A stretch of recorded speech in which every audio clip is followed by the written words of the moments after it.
மறுநாள் காலையில் எல்லாரும் எந்திரிச்சு பார்த்தா ஏதும் வெளியே வந்த தண்ணினால பள்ளத்தாக்கு முழுசா நிரம்பி இருந்துச்சு. இவங்க எதுக்கு எலிசாவை பார்க்க போனாங்க? தண்ணி வேணும், தண்ணி எல்லாத்துக்கும் குடிக்க வேணும் தானே போனாங்க.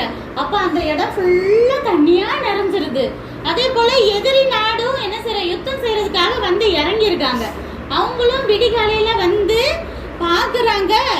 அவங்களுக்கு எப்படி தெரியுது? அந்த தண்ணி மேல சூரியன் பட்டு தேவன் வந்து அவங்க கண்ணுக்கெல்லாம் அந்த தண்ணி பிளட் மாதிரி தெரியுது. பிளட்னு என்னது?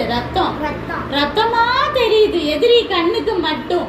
அப்போ எதிரிங்கெல்லாம் நினைச்சிட்டாங்க, சரி நம்மளை கொல்றதுக்கு 3 ராஜா வந்தாங்களே, ராஜாக்கள், யுத்த வீரர்கள், அவங்களாம் ஒருத்தருக்கு ஒருத்தர் சண்டை போட்டு வெட்டி வெட்டி கொன்னுட்டாங்க போல இருக்கு.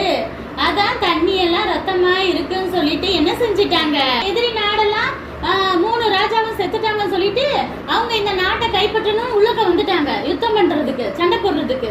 உடனே அவங்க என்ன செஞ்சிட்டாங்க, இஸ்ரேல் ராஜா, யூதா ராஜா, ஏதம் ராஜா, இந்த மோவாப் தேசத்தையே ஜெயிச்சுட்டாங்க.